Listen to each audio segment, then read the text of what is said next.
ತಮಿಳುನಾಡು ರಾಜಕೀಯ ಅಂದ್ರೆ ಅಲ್ಲಿ ಬರೀ ಸಿನಿಮಾವಲ್ಲ, ಅದಕ್ಕಿಂತ ದೊಡ್ಡ ಹೈಡ್ರಾಮಾವೇ ಇರುತ್ತೆ ಅನ್ನೋದು ನಮಗೆಲ್ಲ ಗೊತ್ತೇ ಇದೆ. ಆದರೆ ಈಗ ನಡೀತಾ ಇರೋ ಬೆಳವಣಿಗೆಗಳು ಇಡೀ ದಕ್ಷಿಣ ಭಾರತದ ರಾಜಕೀಯವನ್ನೇ ಬೆಚ್ಚಿ ಬೀಳಿಸುವಂತಿದೆ. ಒಂದೆಡೆ ತಳಪತಿ ವಿಜಯ್ ಅವರು ಟಿವಿಕೆ ಪಕ್ಷದ ಮೂಲಕ ಅಖಾಡಕ್ಕಿಳಿದು ಮುಖ್ಯಮಂತ್ರಿ ಆಗೇ ಆಗ್ತಾರೆ ಅನ್ನೋ ಚರ್ಚೆ ಇತ್ತು. ಆದ್ರೆ ಈಗ ಕಾಲ ಬದಲಾದಂತೆ ಕಾಣ್ತಿದೆ. ವಿಜಯ್ ಅವರ ದಾರಿ ಸುಗಮವಾಗಿಲ್ಲ, ಇವರು ಸಿಎಂ ಆಗೋದು ಅನುಮಾನ ಅನ್ನೋ ಮಾತುಗಳು ಈಗ ತಮಿಳುನಾಡಿನ ಗಲ್ಲಿ ಗಲ್ಲಿಯಲ್ಲೂ ಕೇಳಿ ಬರ್ತಾ ಇದೆ. ಇದರ ಮಧ್ಯ ಮತ್ತೊಂದು ಸ್ಫೋಟಕ ಸುದ್ದಿ ಅಂದ್ರೆ ತಮಿಳುನಾಡಿನ ಮಣ್ಣಿನಲ್ಲಿ ಕಮಲವನ್ನ ಅರಳಿಸಲು ಬಿಜೆಪಿ ಭರ್ಜರಿ ಪ್ಲಾನ್ ನಡೆಸ್ತಾ ಇದೆ ಅನ್ನೋದು. ಹೌದು, ದ್ರಾವಿಡ ಕೋಟೆಯಲ್ಲಿ ಆಪರೇಷನ್ ಕಮಲ ಶುರುವಾಗುತ್ತಾ ತೆರೆಮರೆಯಲ್ಲಿ ಏನೆಲ್ಲ ಆಟಗಳು ನಡೀತಾ ಇವೆ. ಡಿಎಂಕೆ ಮತ್ತು ಎಐಎಡಿಎಂಕೆ ಭದ್ರ ಕೋಟೆಯನ್ನ ನಡುಗಿಸಲು ಸದ್ದಿಲ್ಲದೆ ಪ್ಲಾನ್ ರೆಡಿಯಾಗಿದೆಯಾ? ತಮಿಳುನಾಡಿನ ರಾಜಕೀಯದಲ್ಲಿ ನಡೀತಾ ಇರುವ ಈ ಹೈಡ್ರಾಮಾದ ಅಸಲಿ ಸತ್ಯವಾದ್ರೂ ಏನು? ಇದರ ಬಗ್ಗೆನೇ ಒಂದು ವಿಶೇಷ ವರದಿ ಇದೆ, ಬನ್ನಿ ನೋಡ್ತಾ ಹೋಗೋಣ. ಸ್ನೇಹಿತರೆ, 2026ರ ತಮಿಳುನಾಡು ವಿಧಾನಸಭಾ ಚುನಾವಣೆಯ ಫಲಿತಾಂಶವು ಭಾರತೀಯ ರಾಜಕೀಯ ಇತಿಹಾಸದಲ್ಲಿ ಒಂದು ಅಭೂತಪೂರ್ವ ತಿರುವನ್ನ ನೀಡಿದೆ. ಕಳೆದ 59 ವರ್ಷಗಳಿಂದ ತಮಿಳುನಾಡಿನ ರಾಜಕೀಯ ನಕ್ಷೆಯನ್ನ ಆಳ್ತಾ ಇದ್ದ ಡಿಎಂಕೆ ಮತ್ತು ಎಐಎಡಿಎಂಕೆ ಎಂಬ ದ್ವಿಪಕ್ಷೀಯ ಪ್ರಾಬಲ್ಯವನ್ನ ನಟ ವಿಜಯ್ ನೇತೃತ್ವದ ಟಿವಿಕೆ ಯಶಸ್ವಿಯಾಗಿ ಭೇದಿಸಿದೆ. ಮೇ 4ರಂದು ಪ್ರಕಟವಾದ ಫಲಿತಾಂಶಗಳು ತಮಿಳುನಾಡಿನ ಮತದಾರರು ಬದಲಾವಣೆಯ ಪರವಾಗಿ ನೀಡಿದ ಸ್ಪಷ್ಟ ಸಂದೇಶವಾಗಿ ಕಂಡುಬಂದರು. ಯಾವುದೇ ಪಕ್ಷಕ್ಕೆ ಬಹುಮತ ಸಿಗದಿರುವುದು ರಾಜ್ಯವನ್ನ ಸಂವಿಧಾನಿಕ ಬಿಕ್ಕಟ್ಟಿಗೆ ದೂಡಿದೆ. ವಿಜಯ್ ಅವರ ಟಿವಿಕೆ ಪಕ್ಷಕ್ಕೆ 108 ಸ್ಥಾನಗಳನ್ನು ಗೆಲ್ಲುವ ಮೂಲಕ ಅತಿದೊಡ್ಡ ಪಕ್ಷವಾಗಿ ಹೊರಹೊಮ್ಮಿದ್ರು. ಸರ್ಕಾರ ರಚನೆಗೆ ಅಗತ್ಯವಿರುವ 118ರ ಮ್ಯಾಜಿಕ್ ಸಂಖ್ಯೆಯನ್ನ ತಲುಪುವಲ್ಲಿ ವಿಫಲವಾಗಿದೆ. ಇಂತಹ ಅಸ್ಥಿರತೆಯ ನಡುವೆ ಆಪರೇಷನ್ ಕಮಲದಂತಹ ಹಿಂಬಾಗಿಲ ರಾಜಕಾರಣದ ಚರ್ಚೆಗಳು ತೀವ್ರಗೊಂಡಿದ್ದು ತಮಿಳುನಾಡಿನ ರಾಜಕೀಯ ಅಖಾಡದಲ್ಲಿ ದೊಡ್ಡ ಹೈಡ್ರಾಮಾವೇ ಸೃಷ್ಟಿಯಾಗಿದೆ.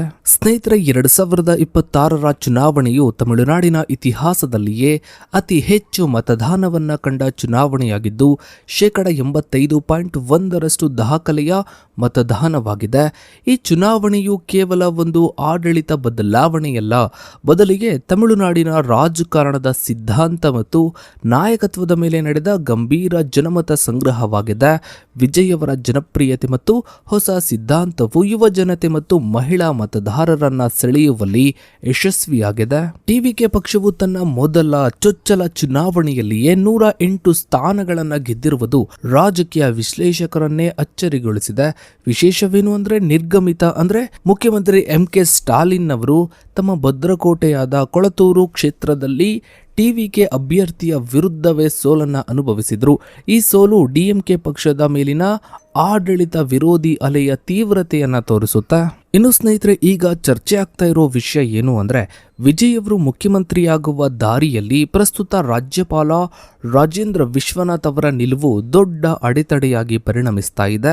ಚುನಾವಣಾ ಫಲಿತಾಂಶ ಹೊರಬಿದ್ದ ನಂತರ ವಿಜಯ್ ಅವರು ರಾಜ್ಯಪಾಲರನ್ನ ಭೇಟಿ ಮಾಡಿ ಸರ್ಕಾರ ರಚನೆಯ ಹಕ್ಕನ್ನ ಮಂಡಿಸಿದ್ರು. ಆದರೆ ರಾಜ್ಯಪಾಲರು ಟಿವಿಕೆ ಬಳಿ ಅಗತ್ಯವಿರುವ 118 ಶಾಸಕರ ಬೆಂಬಲವಿಲ್ಲ ಎಂದು ವಾದಿಸಿದ್ದಾರೆ. ಟಿವಿಕೆ ಪಕ್ಷವು 108 ಸ್ಥಾನಗಳನ್ನು ಹೊಂದಿದ್ದು ಚುನಾವಣಾ ನಂತರ ಕಾಂಗ್ರೆಸ್ ಪಕ್ಷದ 5 ಜನ ಶಾಸಕರು ವಿಜಯ್ ಅವರಿಗೆ ಬೆಂಬಲವನ್ನ ಘೋಷಿಸಿದ್ದಾರೆ. ಇದರಿಂದ ಒಟ್ಟು ಸಂಖ್ಯಾಬಲ 113ಕ್ಕೆ ಏರಿದೆ. ಆದರೂ ಬಹುಮತಕ್ಕೆ ಇನ್ನೂ 5 ಜನ ಶಾಸಕರ ಕೊರತೆ ಇದೆ. ವಿಜಯ್ ಅವರು 2 ಕ್ಷೇತ್ರಗಳಲ್ಲಿ ಜಯಗಳಿಸಿದ್ದು ಸಂವಿಧಾನಿಕ ನಿಯಮದಂತೆ ಒಂದು ಸ್ಥಾನಕ್ಕೆ ರಾಜೀನಾಮೆಯನ್ನ ನೀಡಬೇಕಾಗುತ್ತದೆ. ಇದರಿಂದ ಇವರ ಪಕ್ಷದ ಬಲ ತಾತ್ಕಾಲಿಕವಾಗಿ 107ಕ್ಕೆ ಇಳಿಯಲಿದ್ದು ಸಂಖ್ಯಾಬಲದ ಹೋರಾಟವು ಮತ್ತಷ್ಟು ಸಂಕೀರ್ಣವಾಗಲಿದೆ. ಸಂವಿಧಾನಿಕ ತಜ್ಞರು ಮತ್ತು ಹಿರಿಯ ವಕೀಲರ ಪ್ರಕಾರ ರಾಜ್ಯಪಾಲರು ಕೇವಲ ಅತಿದೊಡ್ಡ ಪಕ್ಷ ಎಂಬ ಕಾರಣಕ್ಕೆ ಸರ್ಕಾರವನ್ನ ರಚಿಸಲು ಆಹ್ವಾನ ನೀಡಬೇಕಿಲ್ಲ. ಬದಲಿಗೆ ಆ ಪಕ್ಷವು ಸದನದಲ್ಲಿ ವಿಶ್ವಾಸಮತವನ್ನ ಗಳಿಸುವ ಸಾಮರ್ಥ್ಯವನ್ನ ಸಾಬೀತುಪಡಿಸಬೇಕು. ಇದು ರಾಜಭವನ ಮತ್ತು ಟಿವಿಕೆ ನಡುವೆ ದೊಡ್ಡ ಮಟ್ಟದ ಕಾನೂನು ಮತ್ತು ರಾಜಕೀಯ ಸಮರಕ್ಕೆ ಕಾರಣವಾಗಿದೆ.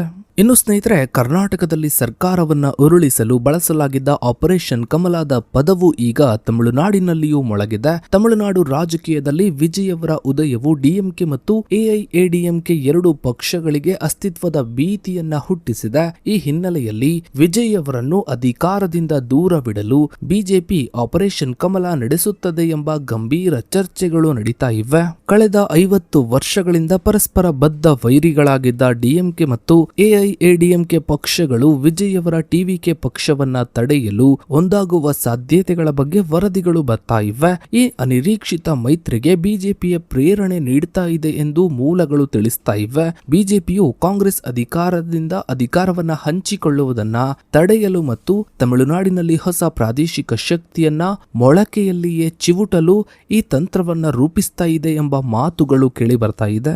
ಅದರಲ್ಲೂ ಸ್ಟಾಲಿನ್ ಅವರ ಬಣವು ವಿಜಯ್ ಅವರ ಬೆಳವಣಿಗೆಯಿಂದ ತೀವ್ರ ಆತಂಕಗೊಂಡಿದ್ದು, ಎಂಜಿಆರ್ ಅವರ ಕಾಲದಲ್ಲಿ ಡಿಎಂಕೆ ಅನುಭವಿಸಿದ ಸಂಕಷ್ಟಗಳು ಮರುಕಳಿಸಬಹುದು ಎಂದು ಹೆದರುತ್ತಿದೆ. ಈ ಕಾರಣದಿಂದಲೇ ವಿಜಯ್ ಅವರಿಗೆ ಸರ್ಕಾರ ರಚಿಸಲು ಅವಕಾಶ ನೀಡದಂತೆ ರಾಜ್ಯಪಾಲರ ಮೇಲೆ ಒತ್ತಡವನ್ನ ಹೇರಲಾಗುತ್ತಿದೆ ಎಂಬ ಆರೋಪಗಳಿವೆ. ಸರ್ಕಾರ ರಚನೆಯ ಕಸರತ್ತು ನಡೀತಾ ಇರುವಾಗಲೇ ಎಐಎಡಿಎಂಕೆಯ ಸುಮಾರು 30-40 ಜನ ಶಾಸಕರನ್ನ ಪುದುಚೇರಿಯ ಖಾಸಗಿ ರೆಸಾರ್ಟ್ಗೆ ಸ್ಥಳಾಂತರಿಸಲಾಗಿದೆ. ಶಾಸಕರನ್ನು ಪಕ್ಷಾಂತರದಿಂದ ತಡೆಯಲು ಪಳನಿಸ್ವಾಮಿ ಈ ಕ್ರಮವನ್ನ ಕೈಗೊಂಡಿದ್ದಾರೆ ಎಂದು ಹೇಳಲಾಗ್ತಾ ಇದ್ದು, ಆಂತರಿಕವಾಗಿ ದೊಡ್ಡ ಮಟ್ಟದ ಭಿನ್ನಮತ ಸ್ಫೋಟಗೊಂಡಿದೆ. ಇನ್ನು ಸ್ನೇಹಿತರೆ, ಬಿಜೆಪಿ ಮತ್ತು ದ್ರಾವಿಡ ಪಕ್ಷಗಳ ಈ ತಂತ್ರಗಳಿಗೆ ಪ್ರತಿಯಾಗಿ ವಿಜಯ್ ಅವರು ಆಪರೇಷನ್ ವಿಸಿಲ್ ಎಂಬ ಪ್ರತಿತಂತ್ರವನ್ನ ರೂಪಿಸಿದ್ದಾರೆ. ಟಿವಿಕೆ ತನ್ನ ಶಾಸಕರಿಗೆ ರಾಜೀನಾಮೆಯನ್ನ ನೀಡಲು ಸೂಚನೆ ನೀಡಿದ್ದು, ಸಂವಿಧಾನಬದ್ಧವಾಗಿ ಅತಿದೊಡ್ಡ ಪಕ್ಷಕ್ಕೆ ಸರ್ಕಾರವನ್ನ ರಚಿಸಲು ಅವಕಾಶವನ್ನ ನೀಡದೇ ಇದ್ರೆ ಸಾಮೂಹಿಕವಾಗಿ ರಾಜೀನಾಮೆಯನ್ನ ನೀಡಿ ಹೊಸದಾಗಿ ಚುನಾವಣೆ ಎದುರಿಸಲು ಸಿದ್ಧ ಎಂದು ಎಚ್ಚರಿಸಿದೆ. ಟಿವಿಕೆ ಪಕ್ಷವು ಪ್ರಸ್ತುತ ಡಿಎಂಕೆ ಮೈತ್ರಿಕೂಟದಲ್ಲಿರುವ ವಿಸಿಕೆ, ಸಿಪಿಐ ಮತ್ತು ಸಿಪಿಐಎಂ ಪಕ್ಷಗಳ ಬೆಂಬಲಕ್ಕಾಗಿ ಪ್ರಯತ್ನಿಸ್ತಾ ಇದೆ. ಈ ಪಕ್ಷಗಳ ಒಟ್ಟು 6 ಸ್ಥಾನಗಳನ್ನು ಹೊಂದಿದ್ದು, ಇವರ ಬೆಂಬಲ ಸಿಕ್ಕರೆ ವಿಜಯ್ ಅವರ ಸಂಖ್ಯಾಬಲ 119ಕ್ಕೆ ಏರಲಿದೆ. ಇದು ಬಹುಮತಕ್ಕಿಂತ ಹೆಚ್ಚಾಗಿದೆ. ವಿಜಯ್ ಅವರು ಸ್ವತಃ ವಿಸಿಕೆ ನಾಯಕರಿಗೆ ಕರೆ ಮಾಡಿ ಮಾತನಾಡಿ ಬೆಂಬಲವನ್ನ ಕೋರಿದ್ದಾರೆ. ಆದರೆ ಈ ಪಕ್ಷಗಳು ಇನ್ನೂ ಅಂತಿಮ ತೀರ್ಮಾನವನ್ನ ತೆಗೆದುಕೊಂಡಿಲ್ಲ. ಇದು ರಾಜ್ಯದಲ್ಲಿ ರಾಜಕೀಯ ಕುತೂಹಲವನ್ನ ಮತ್ತಷ್ಟು ಹೆಚ್ಚಿಸಿದೆ. ಇನ್ನು ಸ್ನೇಹಿತರೆ, ವಿಜಯ್ ಅವರ ಟಿವಿಕೆ ಪಕ್ಷದ ಭರ್ಜರಿ ಯಶಸ್ಸಿಗೆ ಕಾರಣಗಳನ್ನ ವಿಶ್ಲೇಷಿಸಿದಾಗ ಯುವ ಜನತೆ ಮತ್ತು ಮಹಿಳಾ ಬೆಂಬಲ ಎದ್ದು ಕಾಣುತ್ತೆ. 2026ರ ಚುನಾವಣೆಯಲ್ಲಿ 18-29 ವರ್ಷದೊಳಗಿನ ಸುಮಾರು 1.22 ಕೋಟಿ ಮತದಾರರಿದ್ರು. ಇವರಲ್ಲಿ ಬಹುತೇಕರು ಮೊದಲ ಬಾರಿಗೆ ಮತ ಚಲಾಯಿಸಿದವರಾಗಿದ್ದು, ದ್ರಾವಿಡ ಪಕ್ಷಗಳ ಭ್ರಷ್ಟಾಚಾರ ಮತ್ತು ವಂಶ ಪಾರಂಪರ್ಯ ರಾಜಕಾರಣದಿಂದ ಬೇಸತ್ತಿದ್ರು. ಇನ್ನು ಸ್ನೇಹಿತರೆ, ತಮಿಳುನಾಡು ರಾಜಕೀಯದಲ್ಲಿ ವಿಜಯ್ ಅವರ ಉದಯವು ದ್ರಾವಿಡ ರಾಜಕಾರಣದ ಅಂತ್ಯದ ಮುನ್ನುಡಿಯೇ ಅಥವಾ ಇದು ತಾತ್ಕಾಲಿಕ ಅಲೆಯಾಗಿದೆಯೇ ಎಂಬುದು ಮುಂದಿನ ದಿನಗಳಲ್ಲಿ ನಿರ್ಧಾರವಾಗಲಿದೆ. ಪ್ರಸ್ತುತ ಕಂಡುಬರ್ತಾ ಇರುವ ಬಿಕ್ಕಟ್ಟು ಪ್ರಜಾಪ್ರಭುತ್ವದ ಅಸ್ಥಿರತೆಯನ್ನ ಎತ್ತಿ ತೋರಿಸುತ್ತೆ. ಸಂವಿಧಾನಿಕವಾಗಿ ಬಹುಮತದ ಕೊರತೆ ಇರುವಾಗ ಕುದುರೆ ವ್ಯಾಪಾರ ಅಥವಾ ಆಪರೇಷನ್ ಕಮಲ ನಡೆಯುವುದು ಪ್ರಜಾಪ್ರಭುತ್ವಕ್ಕೆ ಮಾರಕ. ಇನ್ನು ಸ್ನೇಹಿತರೆ, ನಿಮ್ಮ ಪ್ರಕಾರ ವಿಜಯ್ ಅವರು ತಮಿಳುನಾಡಿನ ಮುಖ್ಯಮಂತ್ರಿ ಆಗ್ತಾರಾ ಇಲ್ವಾ ಅನ್ನೋದನ್ನ ತಪ್ಪದೆ ಕಮೆಂಟ್ ಸೆಕ್ಷನ್ ಅಲ್ಲಿ ಕಮೆಂಟ್ ಮಾಡಿ. ಹಾಗೆ ವಿಡಿಯೋಗೊಂದು ಲೈಕ್ ಮಾಡ್ತಾ ವಿಡಿಯೋನ ಆದಷ್ಟು ಎಲ್ಲ ಕಡೆ ಶೇರ್ ಮಾಡಿ. ನೀವಿನ್ನು ನಮ್ಮ ಚಾನಲ್ಗೆ ಸಬ್ಸ್ಕ್ರೈಬ್ ಆಗಿಲ್ಲ ಅಂದ್ರೆ ಕೆಳಗಡೆ ಕಾಣ್ತಾ ಇರೋ ಸಬ್ಸ್ಕ್ರೈಬ್ ಅನ್ನ ಕ್ಲಿಕ್ ಮಾಡಿ. ಹಾಗೆ ಪಕ್ಕದಲ್ಲಿ ಕಾಣೋ ಬೆಲ್ ಐಕಾನ್ ಕೂಡ ಕ್ಲಿಕ್ ಮಾಡಿ. Thanks for